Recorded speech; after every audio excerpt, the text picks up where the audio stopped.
The fastest way to lose money in acquisitions isn't overpaying. It's completing a deal, then finding out what you've actually bought. Here are my 5 non-negotiables I use right now so that I don't get surprised on completion day. I'm Yemi. I'm building 2 holding companies, and these are my build notes. Acquisitions aren't buying a business, right? It's real life. You're buying people, you're buying systems, you're buying cash flow and liabilities. So you don't get rewarded on your optimism. You get rewarded on how much of your downside you protect. So when I look at deals, I'm not trying to prove to myself it works. I'm trying to prove it doesn't work. And if it survives that, I go ahead. My first non-negotiable, it has to meet my deal thesis. When you're looking for deals, every deal looks like a good opportunity. Every deal seems interesting. And that is where you drift. For me, it's simple. I buy essential service companies.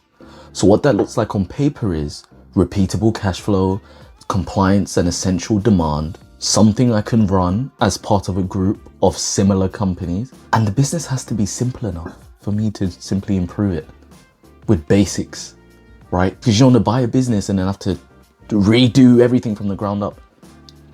You're buying cash flow. You're buying this already made meal.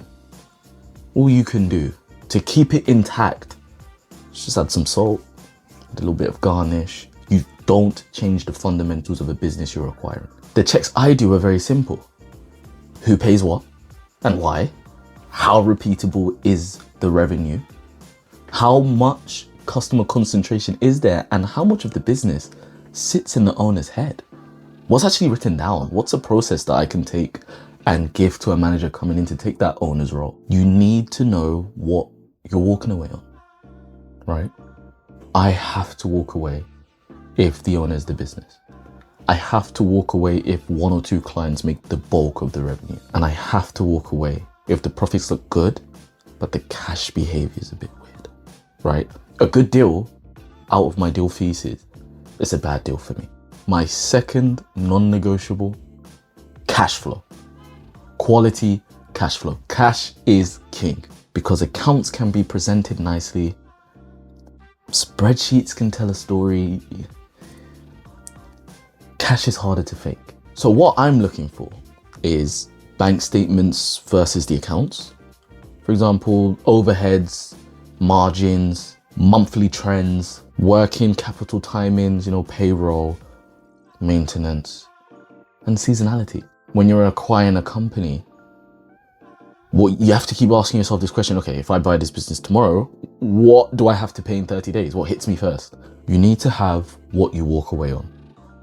If I see nice numbers, but the accounts are a bit messy, or there's a big add back and no proof, or if the workload's rising and the profits are staying flat, if the cash doesn't show up, the EBITDA is a fairy tale.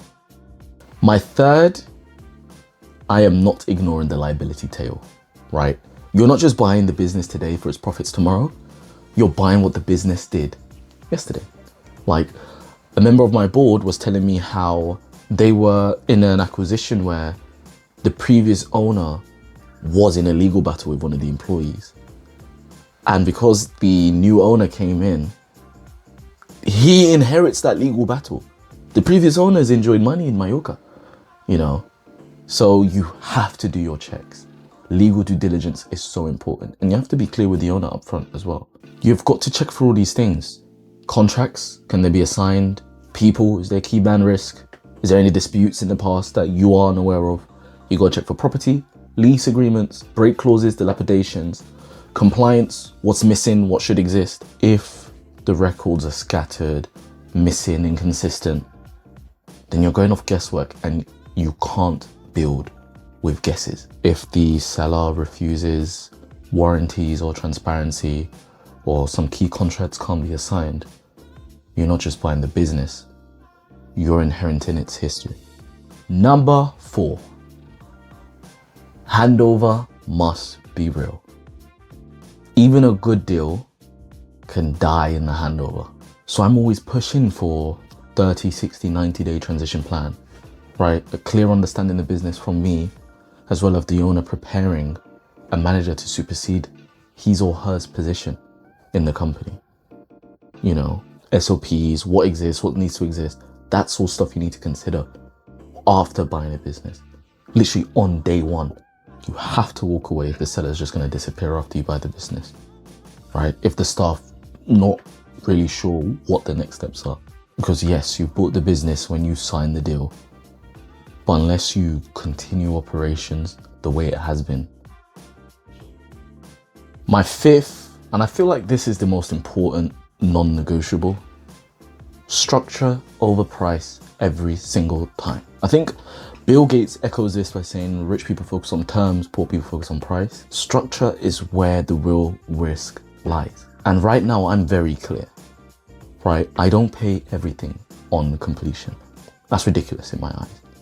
I'll pay a portion up front, but the rest will be used and paid off by profits of the business.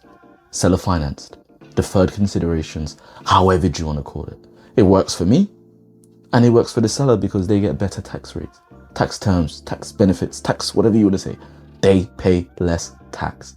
If there is debt involved, and there is debt involved, as I do LBOs or leveraged buyouts, where we take debt to buy business and have the business pay off the debt, it needs to survive its covenants rate, DSCR. And that has to take into account seasonality. My walkaways, if the owner wants everything up front, they're not willing to share the risk, everything has to be perfect for the business to survive.